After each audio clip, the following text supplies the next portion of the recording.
Learning Korean through musical. Singapore, a garden city. Overseas Koreans cast votes in mock elections. Drones for aerial filming.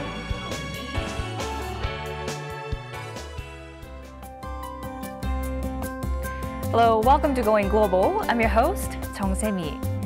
What kind of sweets did you enjoy during childhood? As an adult, I sometimes miss these childhood snacks, but it seems like I'm not the only one. According to a Canadian research firm that recently conducted a survey on 50,000 people from 48 countries, 60% of respondents find confections that remind them of their childhood appealing or very appealing. In fact, big food companies are planning to capitalize consumers' desire for nostalgic foods. Some products that are planned to be brought back include decaffeinated soda that was discontinued 20 years ago and a cereal that disappeared just 10 years after its launch. As part of their marketing strategies, food companies will target consumers who see products from the simpler days. And let's see how nostalgic brands will enter the market and satisfy consumers around the world. Now, on that note, let's start off with our first story. Many young Koreans who were born overseas are not fluent in Korean. In Vancouver, Canada, there's a group of young Koreans who are proudly learning the Korean language through a musical performance. Let's meet the students and go behind the stage. The actor on stage captures the audience's attention with her singing and acting. The story is based on Korean comic artist Kang Poo's original work Pabo or Fool, with 14 Korean pop songs added to it. It's a performance by a Korean youth community in Vancouver called Woomassak. 함흥차사 그런 저에겐 어려운 단어지만 그 한국 애들한테는 이제 또래 애들한테는 쉬운 단어 그런 걸 잘 알게 됐고. Around this time of the year, Woomassak puts on a musical in Korean. It began as an activity to help young Korean Canadians become interested in the Korean language and learn useful and practical Korean expressions. Parents welcomed it as it wasn't another typical Korean class. 애가 계속 우리말을 학습해서 엄마랑 또 부모들과 이 영어가 아닌 한국어로 계속 통화할 수 있고 감정을 공유할 수 있다는 걸 배워서 너무 좋았는데요. Woomassak is led by Seo Soo-yeon, who used to teach essay writing skills for college entrance exam when she was in Korea. She thought of creating Woomassak while she was reading Korean children's books to her young children and their friends.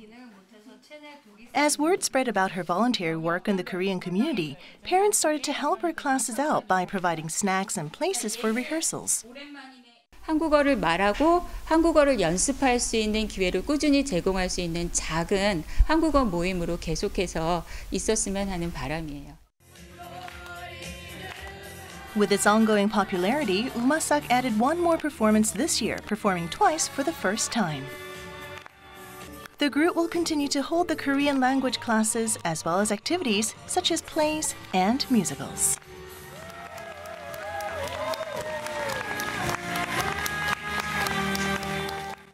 Isn't it impressive that the team Woomassak can perform a musical in Korean?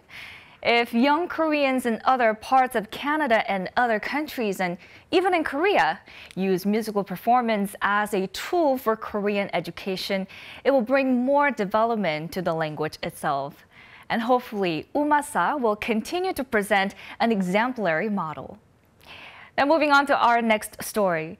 Singapore lies off the southern tip of the Malay Peninsula. It's known as one of the most sought-after travel destinations in the world. And with its ongoing green city projects, the country now has a lot of gardens and parks that are attracting more and more tourists. Let's take a look. A large forest garden sprouts in front of the buildings. As people walk along the forest trails, they are soon greeted by super trees, which seem to be straight from sci-fi films. The garden covers 1 million square meters, equivalent to 138 soccer fields. It is home to over 250,000 species of rare plants. From baobab trees seen in The Little Prince to beautiful and colorful flowers, visitors are busy capturing this wonderland on camera. They're so creative and they're so well organized. And look at all the flowers and waterfall and all the trees and decoration they put it here. This is Gardens by the Bay, the world's largest artificial garden that opened 3 years ago. The Singapore government created a huge nature park on reclaimed land instead of buildings. The park has since become one of the main tourist attractions located in central Singapore, with over 6 million tourists visiting every year. Tourists coming to Singapore to show them the latest technologies that we have, the latest plants collection that we have, and Singapore is, as you know, is well known to be a garden city in the past. So this garden itself is a very good showcase. Aside from Gardens by the Bay, there are more than 300 big and small gardens in Singapore. It means that in a small territory of about 700 square kilometers, gardens take up 1/7 of the area. It's an achievement of the Singapore government that started from a goal to create a green city 50 years ago. Very strategic move, and because of the growth in the demand of having good parks around the world, I think that's what most of the country's competitiveness is all about, because people want quality of life. The distance between the gardens is 250 meters on average, or within a maximum of 400 meters. Tree-lined streets outside the park create a cool shade even in the hot summer weather. And Park Connector is exactly linking the blood vessel throughout the whole city we have in this Singapore nations. And the Park Connector is a linear park. The Singapore government plans to build more parks that are within 5 minutes from other residential areas. The efforts of half a century to create a better city have given the people of Singapore a more comfortable and leisurely life.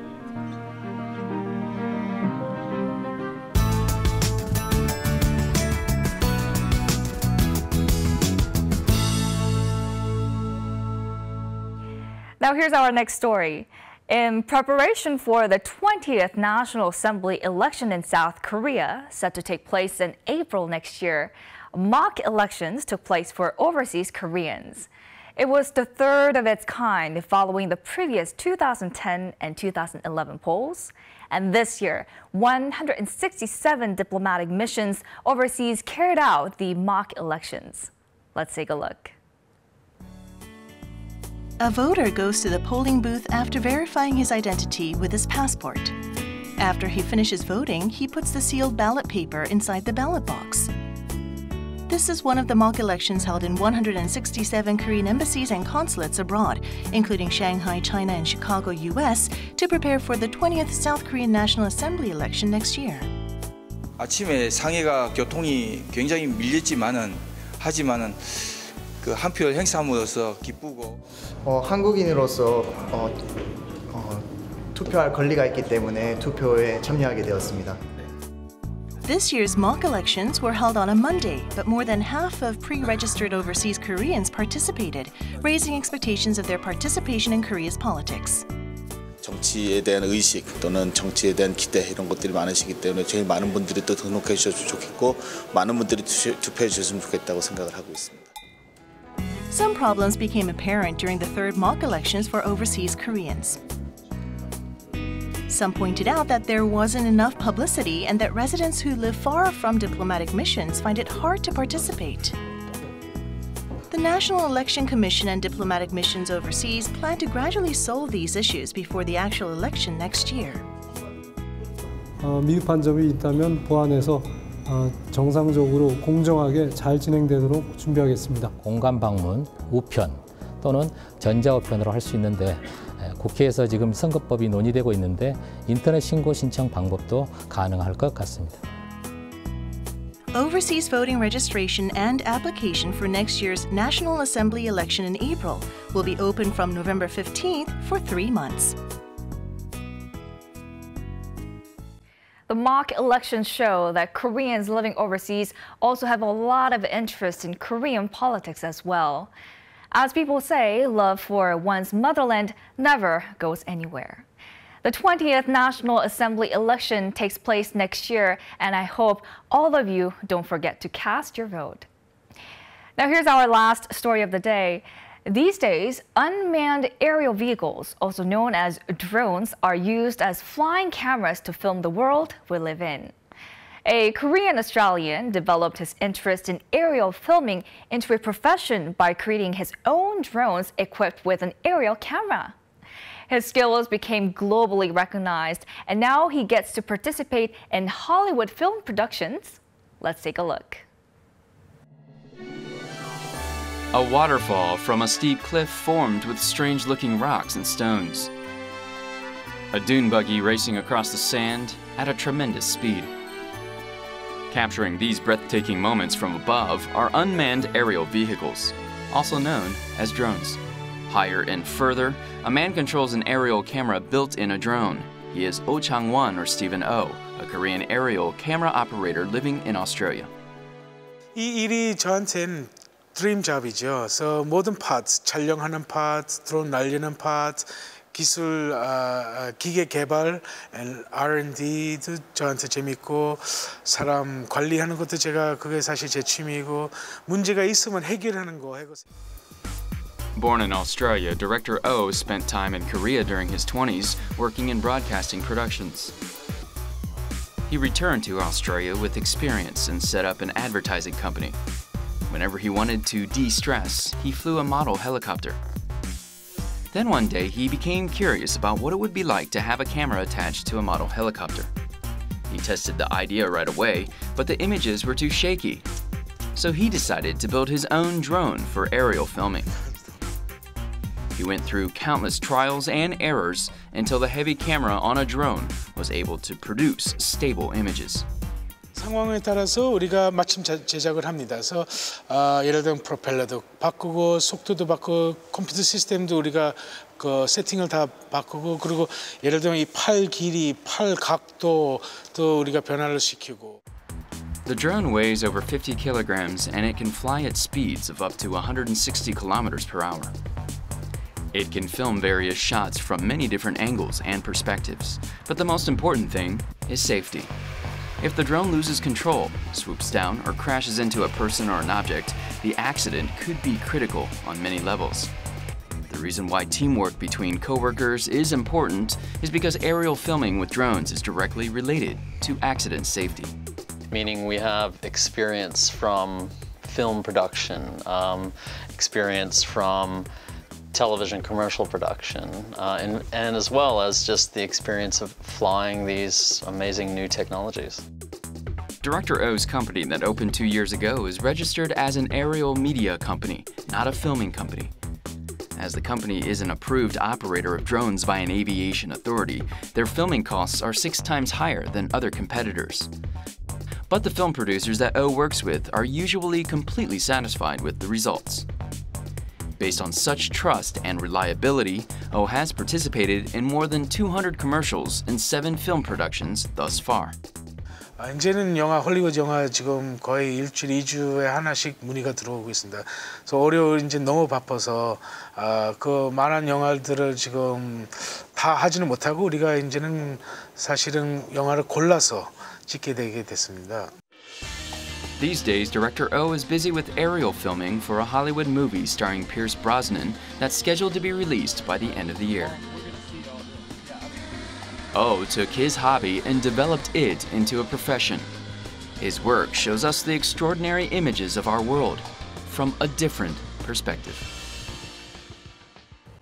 I hope you enjoy the stories that we shared today on Going Global. I was especially glad to hear stories of Koreans doing well overseas. Working with others can bring greater achievements, and that's when we see more hope in our society. Let me share another heartwarming story with you.